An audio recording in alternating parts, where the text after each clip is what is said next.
नमस्कार, मैं प्रयाग झा बोल रहा हूँ। बहुत दिनों के बाद यह नया वीडियो आपकी सेवा में प्रस्तुत कर रहा हूँ। कुछ दिन पहले गांव गया था, एक धार्मिक अनुष्ठान था जिसमें भाग लेने के लिए गया था। अन्य लोग आए थे, बहुत लोग आए थे जिनको बुलाया गया था। ऐसे भी लोग थे कुछ उसमें जो हमारे साथ स्कूल में पढ़ते थे। 2-3 लोग थे ऐसे, अनेक लोग तो स्वर्गवासी हो चुके हैं। सभी एक का एक ही प्रश्न, क्या करते हैं अभी, घर क्यों नहीं आते, गांव में क्यों रहते, अब आराम करने का समय है, क्यों काम में व्यस्त रहते हैं, ज़रूरत है क्या। मैंने उन्हें उत्तर तो नहीं दिया क्योंकि वो उनको निमंत्रण से बुलाया था, तो उस समय ज़्यादा बातें करने का समय भी नहीं था और अनेक लोगों से बातें करनी थी, तो उत्तर नहीं दिया। लेकिन ये प्रश्न मेरे मन में कौंधता रहा कि इसका उत्तर कैसे दिया जाए और कब दिया जाए। पुनः वापस आकर मैंने इस पर विचार किया और इस वीडियो के माध्यम से उस प्रश्न का उत्तर मैं दे रहा हूँ। ग्रंथ तो अनेक हैं, सनातन धर्म के अनेक ग्रंथ हैं, बड़े बड़े, और ज्ञान का भंडार है। एक भी ग्रंथ का अध्ययन करना, समझना, उसे मनन करना जीवन को सार्थक बना सकता है। तो मैंने एक उपनिषद का थोड़ा अध्ययन किया था। ये बहुत छोटी सी उपनिषद है, केवल 17 मंत्र है उसमें। उसका नाम है ईशावास्य उपनिषद। यह उपनिषद यजुर्वेद का अंतिम अध्याय 40वां अध्याय में है। पहला मंत्र में नहीं कहूँगा अभी, उसमें दूसरा मंत्र जो है, वो जो प्रश्न पूछे गए थे उसका उत्तर देता है। यह मंत्र क्या कहता है, कुर्वन्नेवेह कर्माणि जिजीविषेत् शतं समाः। आप सब जानते हैं कि वेदों में कहा गया है कि हर व्यक्ति की यही प्रार्थना होनी चाहिए कि मैं 100 साल जीऊँ, मेरी आयु 100 वर्ष की हो। जीवे म सर्वं शतं, जीवे म सर्वदा शतं, पश्ये म सर्वदा शतं। तो ये आकांक्षा हर व्यक्ति की होनी चाहिए कि मैं 100 साल जीऊँ। तब ये प्रश्न उठता है कि 100 साल जी के करेंगे क्या। अगर नौकरी करते हैं तो 60 साल में अवकाश मिल जाएगा। क्या आप निजी क्षेत्र में हो कि सरकारी क्षेत्र में हो, अवकाश लेना ही पड़ेगा, अवकाश तो मिलेगा ही। तो फिर क्या करेंगे। अब अनेक तभी 40 साल बच जाते हैं, तो क्या करेंगे बीच में। उसका उत्तर देता है ये ईशावास्य उपनिषद।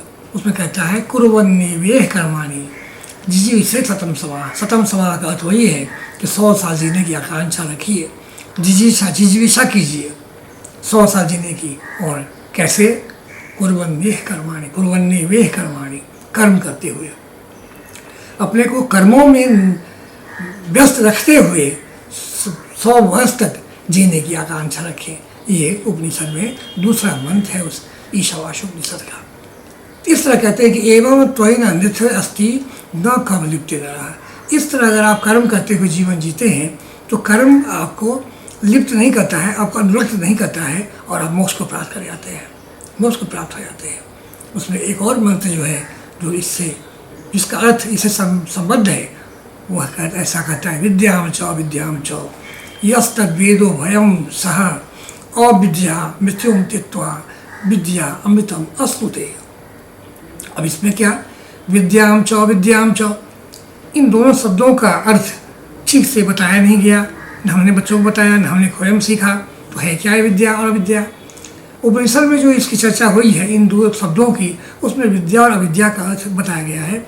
अविद्या वैसी विद्या है, वैसी शिक्षा है, वैसा ज्ञान है, ऐसा नॉलेज है जो सांसारिक जीवन जीने में मदद करती है।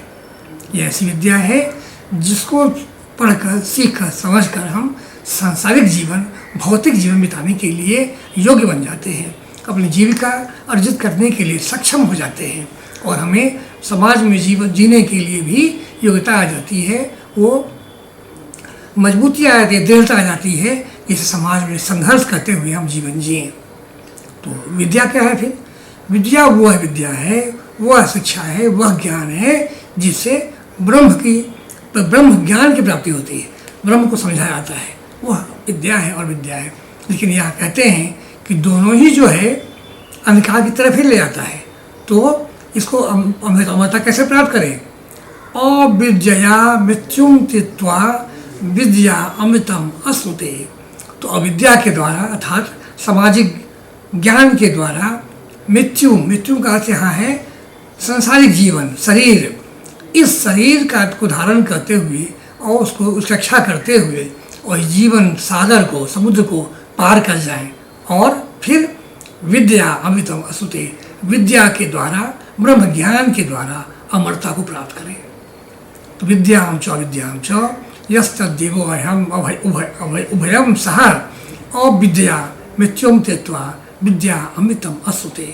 तो अविद्या जो ज्ञान है सांसारिक जीवन जीने का, भौतिक जीवन जीने का, उसके द्वारा, उसकी सहायता से आप इस ब्रह्म, इस सांसारिक जीवन को, इस मृत्युलोक को तैर जाएं, तैर कर उस पार चले जाएं और विद्या जो ब्रह्म ज्ञान है उसके द्वारा अमृतम असुते, अमरता को प्राप्त हो जाए। जो आत्मा है वो अमर ही है, शाश्वत है। शरीर नष्ट होने पर भी आत्मा का विनाश नहीं होता, वो शाश्वत है, चिरस्थायी है। तो जो आत्मा को आप समझ लेते हैं तो फिर अमरता प्राप्त हो जाती है। तो इसलिए विद्या का उद्देश्य क्या है? तो स्कूलों में बचपन में हम लोग पढ़ते थे, भित्तियों पर अच्छे अक्षरों में लिखावट में लिखा जाता था, विद्या अमृतम असुते, विद्या वह है जिससे अमरता प्राप्त होती है।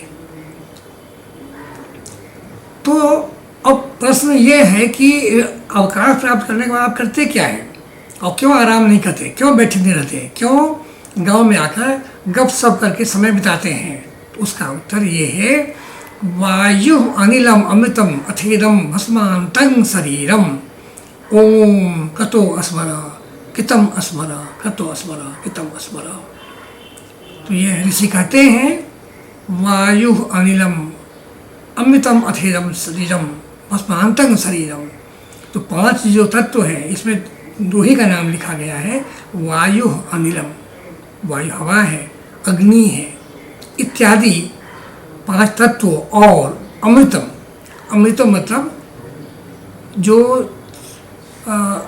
जो आत्मा है या सच्चित आनंद जो है, जो चेतनता है, वही आत्मा का एक्सप्रेशन है, उसकी अभिव्यक्ति है चेतनता। तो वायु अनिल इत्यादि तत्वों से बने हुए शरीर और चेतनता प्राप्त होकर जो शरीर बनता है, वह शरीर अंत में भस्मांतं शरीरम, भस्म हो जाता है, जलकर राख हो जाता है शरीर और बचता नहीं कुछ भी। तो क्या किया जाए? उससे पहले, भस्म होने से पहले क्या करें? ओम, भगवान का नाम लिया, ओम परम, अर्थ है इसका अर्थ है ईश्वर, परम परम परमेश्वर। ओम कतो अस्मर, हमारे बनाने वाले कौन हैं? ईश्वर, उनको याद करें। कितम अस्मर, और क्या याद करें? तो जो कर्म किए हैं हमने अच्छे बुरे, उसको याद करें और बार बार उसको स्मरण करें। कितम अस्मर कतो अस्मर कितम अस्मर। दोबारा इसको कहने का अर्थ ही है कि इसको बार बार कहने का अर्थ है, दोहराने का अर्थ है कि आप इस मंत्र को बार बार पढ़ें, समझें और अपने जीवन में इसको तराजू पर तौल के देखें कि क्या हमने ईश्वर जिन्होंने बनाया है उसके प्रति हमने न्याय किया है क्या? जो हमारे पिता हैं परमेश्वर, जिन्होंने बनाकर इस धरती भेजा, मनुष्य रूप दिया, मनुष्य शरीर दिया, उनके लिए कृतज्ञता पूरी तरह से हमने दिखाई क्या? उनका कर्म जो दिया उन्होंने हमें, वह कर्म पूरा किया क्या?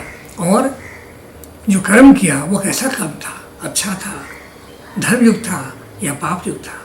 इसको बार बार स्मरण करें तो जीवन में आपको लगेगा कि समय ही नहीं मिला, समय कम पड़ रहा है, अवकाश क्या प्राप्त करें, आराम क्या करें। ये तो इस उपनिषदों में ऐसा कह दिया गया है, ऋषियों ने बता दिया हुआ है कि कुर्वन्ने वे कर्माणि जिजीविषे शतं समाः। आप 100 साल जीने की कामना अवश्य करें, जिजीविषा करें, लेकिन काम करते हुए। और काम कैसा करना है? विद्या को धारण करना है, अविद्या को भी धारण करना है। अविद्या के द्वारा जीवन में जो भौतिक जीवन है उसको कैसे जिएंगे और विद्या से अंत में अमरता प्राप्त कर लेंगे। विद्या अमृत वसुते। और फिर बार बार ये बात हम भूल न जाए, इसके लिए क्या ये बताया गया कि वायु अनिलम अमृतम अथेदम भस्मांतं शरीरम। ये शरीर जो है भौतिक से, जगत से, 5 तत्वों से बना हुआ, और साथ में चेतना के साथ जो शरीर है वो अग्नि में मिल जाएगा, भस्म हो जाएगा, केवल चेतना अलग हो जाएगी शरीर से, ऐसे ही शरीर मिट्टी का हो जाएगा और चेतना चली जाएगी, आत्मा निकल जाएगी वहाँ से।